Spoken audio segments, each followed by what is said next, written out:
Oh, hey, welcome back to my channel, y'all. If you are watching this, then that means you are officially a part of the family. I don't know if you follow me on Instagram, but if you do, you know that the kitchen is my domain. This is where I love, this is where I live, this is where I express my love for my family members, for my friends. It's my form of therapy. So when you're invited into my kitchen, you're a pretty special person. I'm just letting you know. Today, I am going to introduce you to a recipe that I created. It is a tea.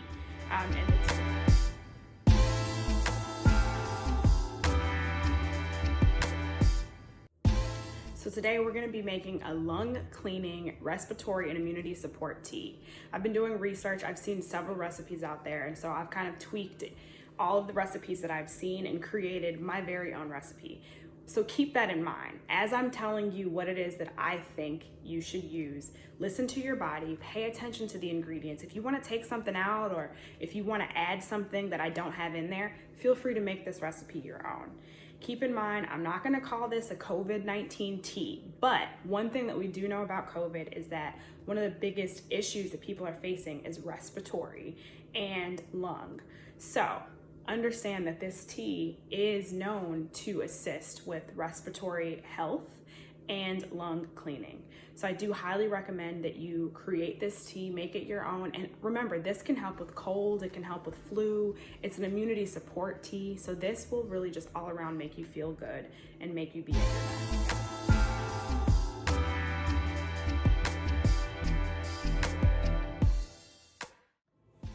So we're ready for our first ingredient. Our first ingredient is calendula flowers.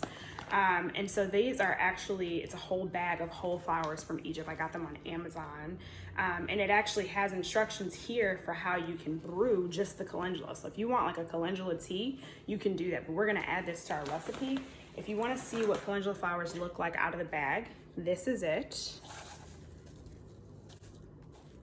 All the pieces of the flower in there, and it smells, you guys, it smells so good. And there are so many benefits, like I said, so many uses. Calendula is an extremely powerful healing herb. It is considered an antibacterial agent. It's also anti-inflammatory. It is also considered to be an antiseptic when you use it topically. So this is something that's really gonna assist with giving our tea that boost and really helping with that immunity support.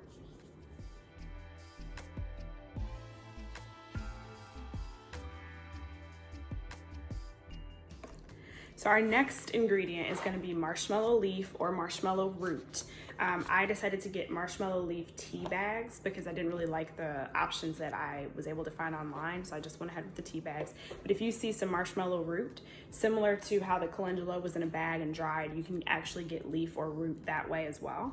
But this will be easy. I'm just going to drop the tea bags in my total mixture, and I'll show you that at the end of the video.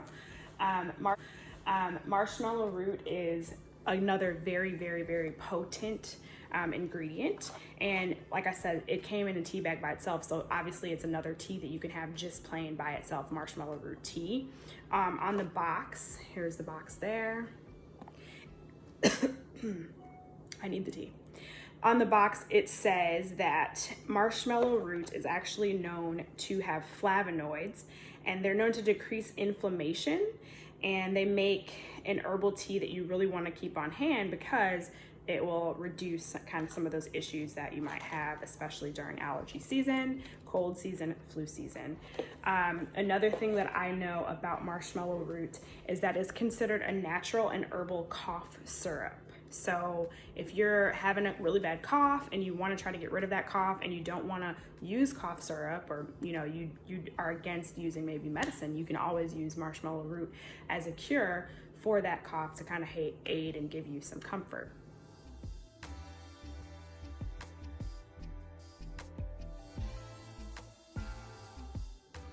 Our next ingredient comes in this little bottle, and when I tell you that there's a lot of power in this bottle, there is a lot of power in this bottle. This is a mullein. It's a tincture. You don't have to get it in tincture form. They do, again, have this as a dried leaf. So if you can find the dried leaf, go ahead and get it. But the tincture is just as strong, and I actually prefer it. And you can just put drops in the tea, and you can use it in other things too. So if you have the tincture and you want to just like put it a drop in maybe a different tea that you made or a juice or something like that, you can do that. To tell you just a little bit about it, it is actually used for coughs. It's known to assist and aid in helping whooping cough, tuberculosis, bronchitis, hoarseness. So for those of you that speak or sing or, you know, use your voice a lot, that's something that's gonna be.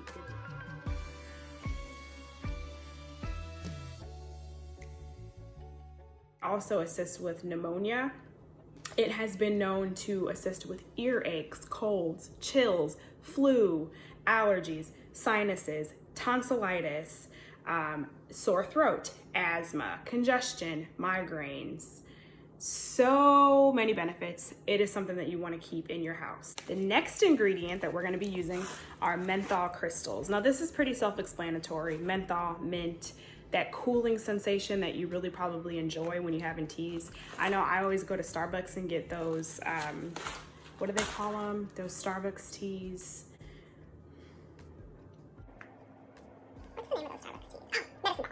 Get those medicine ball teas, and I will actually tell them hold the honey because they always put cheap honey in there, and I like to put local honey, which I'll get to in a second. And then I always say add some peppermint. And honestly, when you're going to Starbucks, it's not the healthiest thing in the world to be getting like the flavor added because it's sugar. But if I don't have time to do this, I'm gonna go get a medicine ball and ask for peppermint. Well, these menthol crystals, life changing, and they smell so good. And speaking of which, you can actually use the menthol crystals in your home to use as an aromatherapy. So this is another ingredient that's something that you definitely want to have because there's so many different uses for the menthol crystals.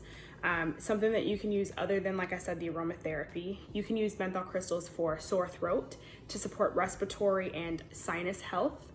You can also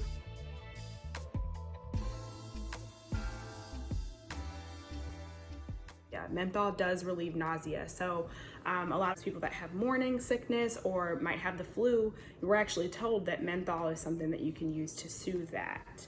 And then something that I learned about the menthol crystals is actually if you decide to use them topically, menthol helps to stimulate hair growth.